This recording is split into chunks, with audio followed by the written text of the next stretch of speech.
दोस्तों, स्वागत है आपका आपके अपने YouTube चैनल 3 पॉइंट क्लासेस में। दोस्तों, हम भारत का संवैधानिक इतिहास कैसे तैयार हुआ इसके बारे में हम चर्चा कर रहे थे। इसके अंतर्गत हमने पहले ही एक वीडियो बना चुके हैं।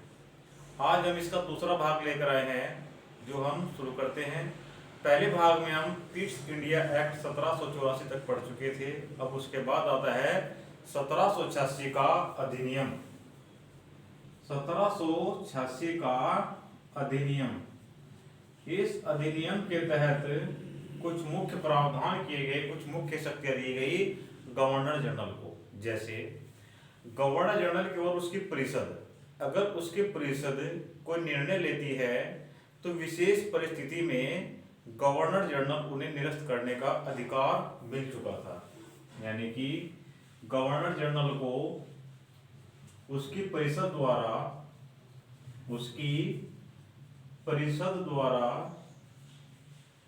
कोई कानून बनाया जाता है तो उसे निरस्त करने का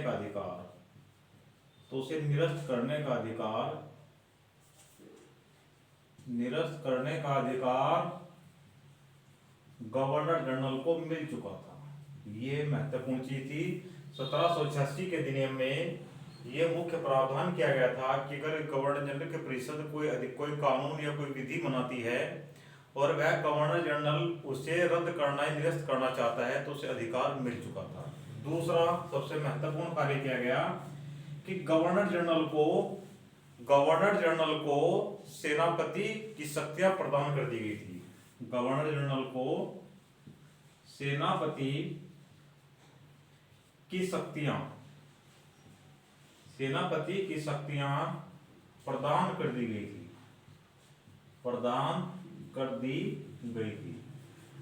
और यह शक्ति पाने वाले प्रथम व्यक्ति थे लॉर्ड कॉर्नवालिस।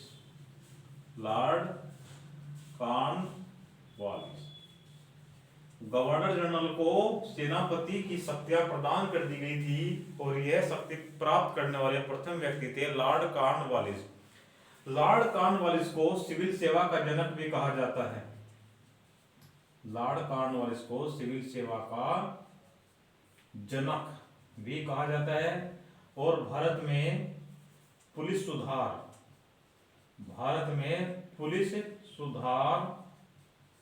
का जनक भी कहा जाता है। लॉर्ड कॉर्नवालिस को सिविल सेवा का जनक और पुलिस सुधार का जनक भी कहा जाता है। ये इसमें महत्वपूर्ण कार्य किए गए थे। अब इस अधिनियम के तहत 3 प्रमुख अवधारणाएं सामने आई, जिसमें पहली अवधारणा थी आपकी मुक्त व्यापार का विचार। मुक्त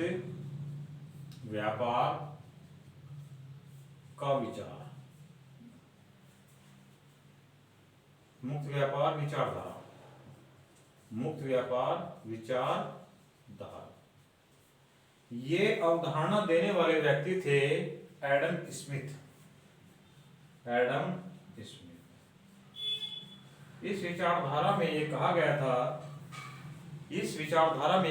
था कि कंपनी के अलावा अब कोई और भी, ब्रिटेन के जो निवासी हैं, कोई और व्यापारी भी भारत में निवेश कर सकते हैं या करने का अधिकार होगा।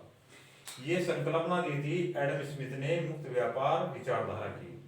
एडम स्मिथ वही व्यक्ति थे जिन्होंने अर्थशास्त्र का जनक भी कहा जाता है। दूसरी विचारधारा थी लगान सिद्धांत। ये पेपर में बहुत बार आया कि लगान सिद्धांत किसकी देन है? तो देन है रिकार्डो की। लगान सिद्धांत के अंतर्गत यह प्रावधान किया गया था कि जो भारत के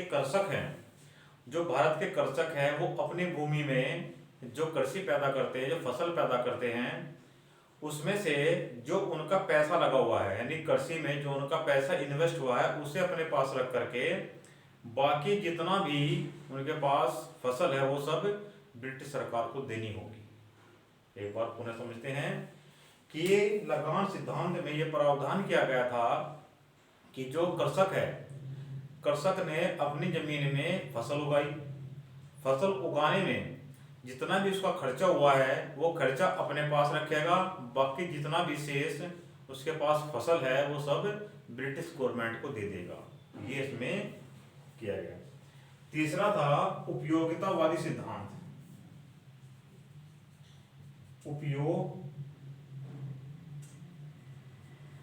उपयोगितावादी सिद्धांत। उपयोगितावादी सिद्धांत, इस सिद्धांत के जनक थे आपका जेम्स मिल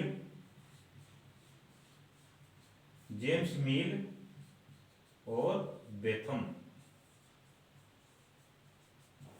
इसमें यह कहा गया था कि भारतीयों को भी अब जो ब्रिटिश कल्चर है उसमें ढाला जाए, उनकी भाषा सिखाई जाए, उनका पहनावा जो पहनते हैं उस पहनावे में ढाला जाए, ताकि वो भारत में जो प्रशासन है उसे करना आसान हो और जो यहाँ के लोग हैं ये ब्रिटिश सरकार में उपयोगी साबित हों।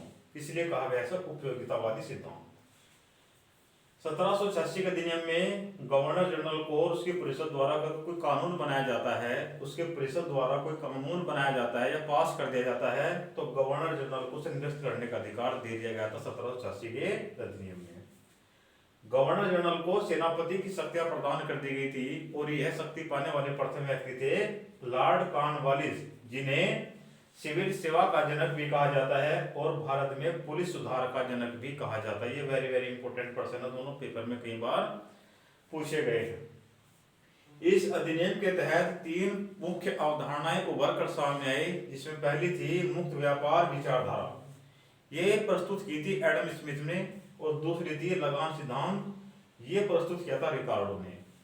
तीसरा था उपयोगितावादी सिद्धांत, जो प्रस्तुत किया था जेम्स मिल और बेथम ने। उम्मीद है ये आपको समझ आया होगा। अब पढ़ते हैं नेक्स्ट अधिनियम।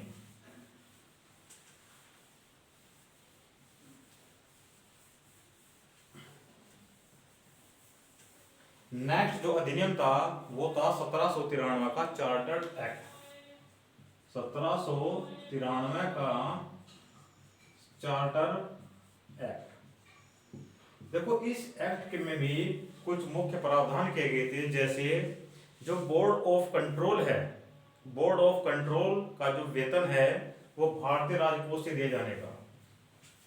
बोर्ड ऑफ कंट्रोल का जो वेतन है वो भारतीय राजकोष से, भारतीय राजकोष से दिए जाने का प्रावधान किया गया। ये सब मुख्य कार्य किया गया।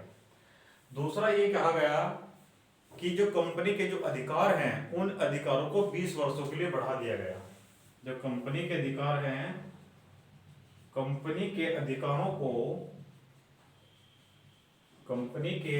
को 20 वर्षों के लिए बढ़ा दिया गया। 20 वर्षों के लिए बढ़ा दिया गया। ये पेपर में कई बार पूछ लिया गया है और ये भी पेपर में कई बार आ चुका है। दोनों महत्वपूर्ण प्रावधान इसमें किए गए। तीसरा प्रावधान इसमें ये किया गया था कि जितनी भी विधियां हैं उन्हें लिखित रूप से बनाया जाएगा, यानी कि लिखित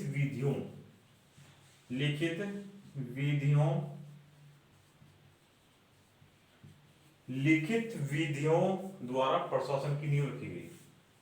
द्वारा प्रशासन की नींव रखी। इसमें 3 मुख्य प्रावधान किए गए कि बोर्ड ऑफ कंट्रोल का वेतन भारतीय राजकोष से दिए जाने का प्रावधान किया गया। इससे पहले जो बोर्ड ऑफ कंट्रोल है उसका वेतन ब्रिटिश राजकोष से दिया जाता था, लेकिन प्रावधान कर दिया गया कि बोर्ड ऑफ कंट्रोल का वेतन भारतीय राजकोष से दिया जाएगा। दूसरा, कंपनी के जो अधिकार थे उन्हें 20 वर्षों के लिए और बढ़ा दिया गया। तीसरा, लिखित विधियों द्वारा प्रशासन की नींव इसमें देखने को मिलती है कि जितने भी कार्य होंगे वो सब लिखित रूप से होंगे।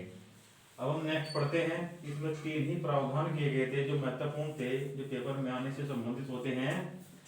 नेक्स्ट है आपका 1813 का चार्टर्ड एक्ट। 1813 का चार्टर एक्ट, ये भी काफी महत्वपूर्ण है और पेपर में पूछा गया है। देखो 1813 के चार्टर एक्ट में कुछ महत्वपूर्ण कार्य किए गए, जैसे जो ईसाई मिशनरी थी उन मिशनरियों को भारत में प्रचार प्रसार करने का अधिकार दे दिया गया। दूसरा प्रावधान ये किया गया कि अगर कोई भारतीय विद्वान है तो उस विद्वान को हम 1 लाख प्रतिवर्ष देंगे, लेकिन ऐसा नहीं हुआ। यानी कि इसमें प्रावधान किया गया था कि भारतीयों को शिक्षा पर 1 लाख प्रतिवर्ष दिए जाने का प्रावधान किया गया। और सबसे दूसरा महत्वपूर्ण कार्य ये किया गया कि कंपनी का जो व्यापारिक एक अधिकार था उसे समाप्त कर दिया गया और उसके स्थान पर अब कोई भी ब्रिटेन का जो व्यापारी भारत में आकर के व्यापार कर सकता है। लेकिन जो कंपनी का जो व्यापारिक अधिकार था वह व्यापारिक अधिकार चीन और चाय का लगातार, यानी चीन के साथ चाय का व्यापार पे एक अधिकारी रहा, उस पर कोई और व्यापार नहीं कर सकता था। पहला ये था ईसाई मिशनरियों को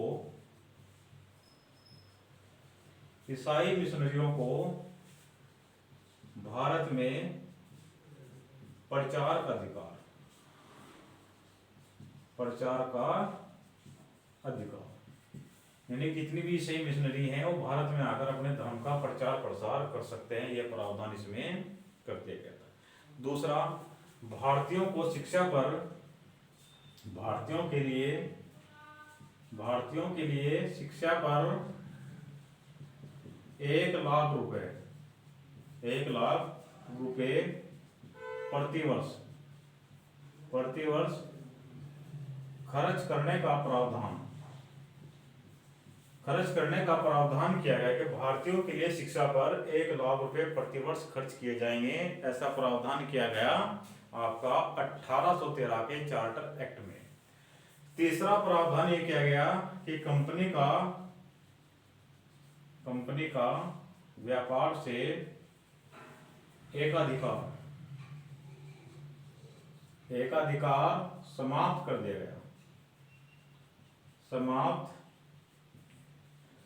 दिया गया, लेकिन चीन के साथ चाय पर एकाधिकार बना रहा।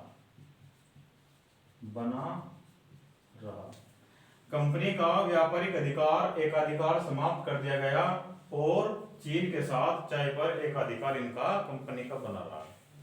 और ये कहा गया कि भारत में अब कंपनी के अलावा भी कोई ब्रिटिश व्यापारी अगर व्यापार करना चाहता है तो भारत में आकर के वो कर सकता है। 1813 में ये 3 महत्वपूर्ण प्रावधान है जो पेपर में आने संभावित होते हैं। ईसाई मिशनरियों को भारत में प्रचार प्रसार करने का अधिकार दे दिया गया, अपने धर्म से संबंधित प्रचार प्रसार करने का अधिकार दे दिया गया। भारत के जो लोग हैं उनकी शिक्षा के लिए 1 लाख रुपए प्रतिवर्ष खर्च करने का प्रावधान भी इस अधिनियम के अंतर्गत किया गया।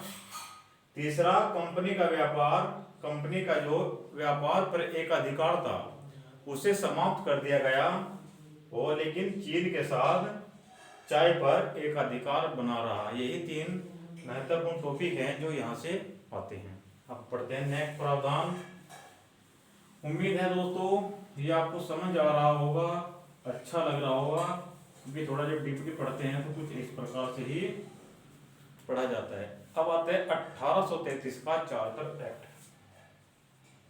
1833 का चार्टर एक्ट, ये महत्वपूर्ण था काफी, ठीक है जी। इसमें कुछ महत्वपूर्ण प्रावधान किए गए, जैसे इसमें जो बंगाल का गवर्नर जनरल था उसे संपूर्ण भारत का गवर्नर जनरल बना दिया गया, ये सबसे महत्वपूर्ण कार्य इसमें किया गया। और इस एक्ट में दास प्रथा को समाप्त करने की भी घोषणा की गई। तीसरी बात, धर्म जाति लिंग के आधार पर भेदभाव को समाप्त करने का प्रावधान भी इस एक्ट के अंतर्गत किया गया। दूसरा, गवर्नर जनरल की परिषद में एक विधि सदस्य को जोड़ा गया, ये इसमें कुछ महत्वपूर्ण प्रावधान किए गए, जैसे बंगाल के गवर्नर जनरल को संपूर्ण भारत का गवर्नर जनरल बना दिया गया। बंगाल के गवर्नर जनरल को संपूर्ण भारत का गवर्नर जनरल बना दिया गया। प्रथम गवर्नर जनरल कौन बना? प्रथम गवर्नर जनरल कौन बना? Lord William Bentinck. Lord William Bentinck. यहां से प्रश्न आता है कि बंगाल का अंतिम गवर्नर जनरल कौन था? तो लॉर्ड विलियम बेंटिंग। और भारत का प्रथम गवर्नर जनरल कौन था? तो कौन था? Lord William Bentinck. ये प्रश्न पेपर में आता है। दूसरा, इस एक्ट के माध्यम से दास प्रथा को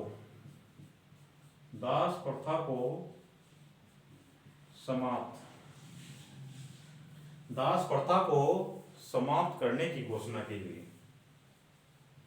समाप्त करने की घोषणा की गई। एक बार प्रश्न ये आया था कि दास प्रथा को समाप्त करने की घोषणा किस धारा के तहत की गई? तो धारा थी दास प्रथा को समाप्त करने की घोषणा इस एक्ट के माध्यम से की गई। हालांकि ये पूर्णतः बंधित हुई 1843 ईस्वी में। 1843 ईस्वी में ये पूर्णतः प्रतिबंधित हो गई। और उस वक्त जो गवर्नर जनरल थे वो थे लॉर्ड आपका एलन ब्रो।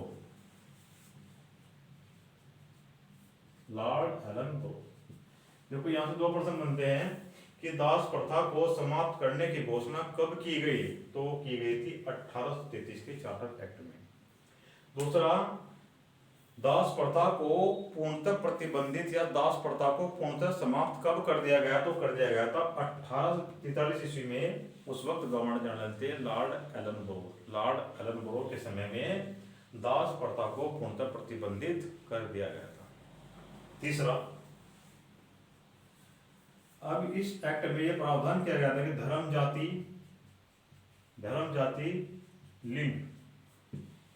जाति लिंग के आधार पर भेदभाव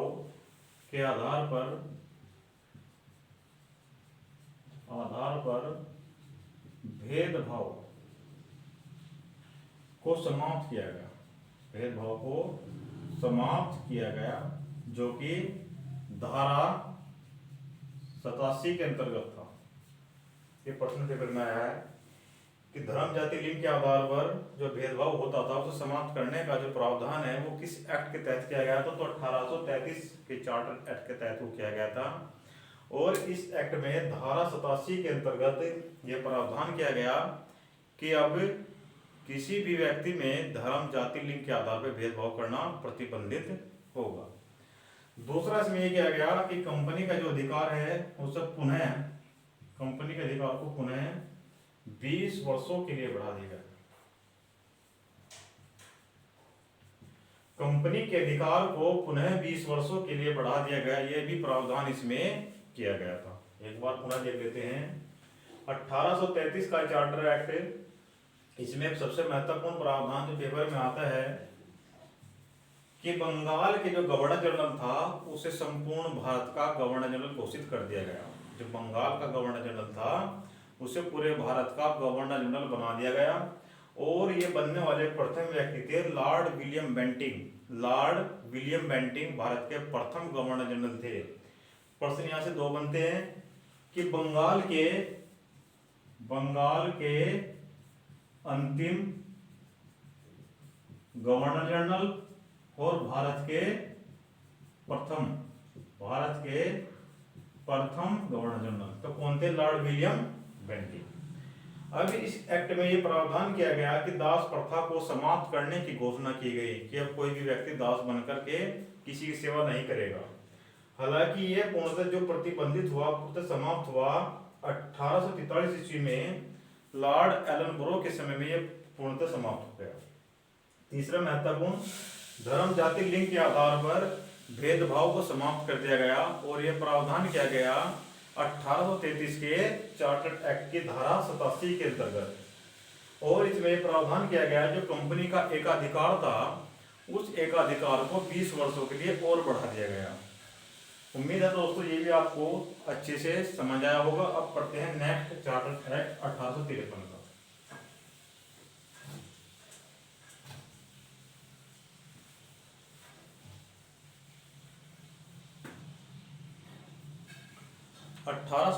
का चार्टर एक्ट, ये एक्ट भी महत्वपूर्ण रहा और यह एक्ट जो है डलहौजी द्वारा कंपनी के सुधार के लिए किया गया। यदि इस वक्त पूछा जाता है कि 1853 के समय भारत का गवर्नर जनरल कौन था, तो कौन था? लॉर्ड डलहौजी।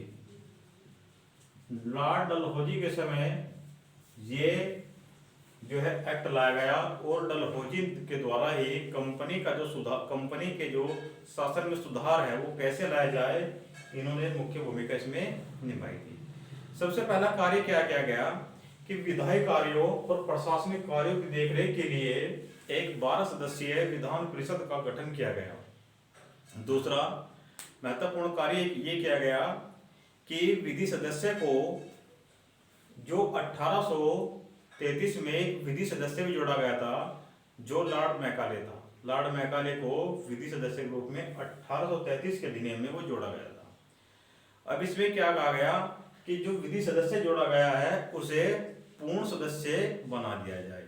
दूसरा इसमें प्रावधान किया गया कि जो सिविल सेवाएं हैं, जो सिविल सेवा में पूर्ण प्रतियोगिता के आधार पर चयन किया जाए या पूर्ण प्रतियोगिता के आधार पर उसे बना दिया गया। दूसरा जो निदेशक मंडल में जो मेंबर थे 24, उन्हें घटाकर 18 कर दिया गया और इन 18 में भी 6 ब्रिटिश क्राउन के होना अनिवार्य थे। तो क्या क्या किया गया इसमें? सबसे पहला कार्य ये किया गया इसमें कि विधायी कार्यों और प्रशासनिक कार्यों के लिए, विधायी कार्यों और प्रशासनिक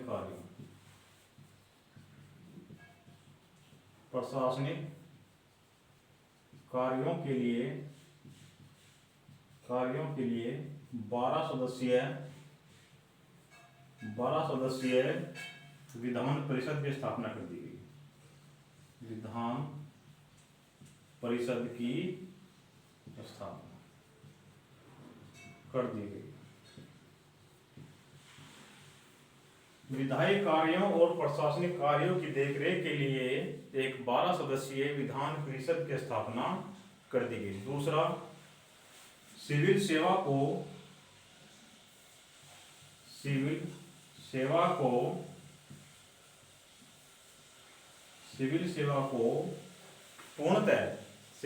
को पूर्णतः प्रतियोगिता के आधार पर बना दिया गया।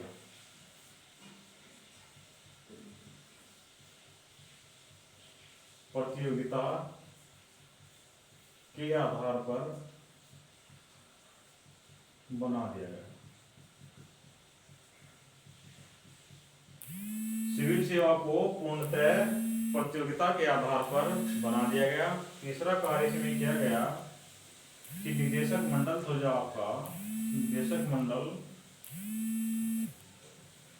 इसमें 24 सदस्य थे। 24 सदस्य के स्थान पर 18 कर दिए गए और इनमें से 6 ब्रिटिश क्राउन द्वारा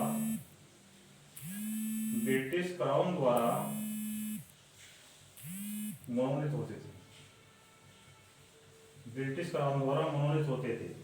निदेशक मंडल में 24 सदस्य होते थे पहले, तो उन्हें घटाकर 18 कर दिया गया और 18 में भी 6 ब्रिटिश क्राउन द्वारा जो है होते थे। और सबसे महत्वपूर्ण चौथा कार्य किया गया, जो विधि सदस्य था, विधि सदस्य को पूर्ण सदस्य बना दिया गया। जो कि विधि सदस्य क्या था कि 1833 के अधिनियम में एक विधि सदस्य जोड़ा गया था और इसका नाम था लॉर्ड मैकाले। लॉर्ड मैकाले को विधि सदस्य के रूप में जोड़ा गया। लॉर्ड मैकाले किसी भी बैठक में भाग ले सकता था लेकिन मतदान नहीं कर सकता था। लॉर्ड मैकाले किसी भी बैठक में भाग ले सकता था, लेकिन मतदान नहीं कर सकता था। ये 33 में बताना था। ठीक है जी। 1853 एक बार पुनः देख लेते हैं कि इस वक्त भारत का जो गवर्नर जनरल था लॉर्ड डलहौजी था, और इसमें प्रावधान किए गए कि विधायी कार्यों और प्रशासनिक कार्यों के लिए 12 सदस्यीय विधान परिषद की स्थापना की गई। पेपर में कई बार पूछा जा चुका है। सिविल सेवा को पूर्णतः प्रतियोगिता के आधार पर बना दिया गया। निदेशक मंडल में 24 सदस्य होते थे, उन्हें घटाकर 18 कर दिया गया, और जिनमें से 6 ब्रिटिश क्राउन द्वारा मनोनीत होते थे। विधि सदस्य को पूर्ण सदस्य बना दिया गया, जो पहले अस्थायी था उसे पूर्ण सदस्य बना दिया गया। 1833 के अधिनियम के अंतर्गत एक विधि सदस्य को जोड़ने का भी प्रावधान किया गया था लॉर्ड विलियम बेंटिंग के द्वारा, और वह प्रथम सदस्य कौन थे? वो तो लॉर्ड मैकाले। लॉर्ड मैकाले को विधि सदस्य के रूप में जोड़ा गया था। लॉर्ड मैकाले विधि सदस्य किसी भी बैठक में भाग ले सकता था, परंतु मतदान नहीं कर सकता था। ये इसमें प्रावधान किया गया था। उम्मीद है दोस्तों ये वीडियो आपको अच्छी लगी होगी। कल इसका तीसरा पार्ट आएगा, और भारत और संविधान इतिहास अगर किसी ने पहली वीडियो नहीं देखी है तो जाकर के पहली वीडियो देख सकता है। तो मेरे चैनल सब्सक्राइब करें, कमेंट करें, लाइक करें।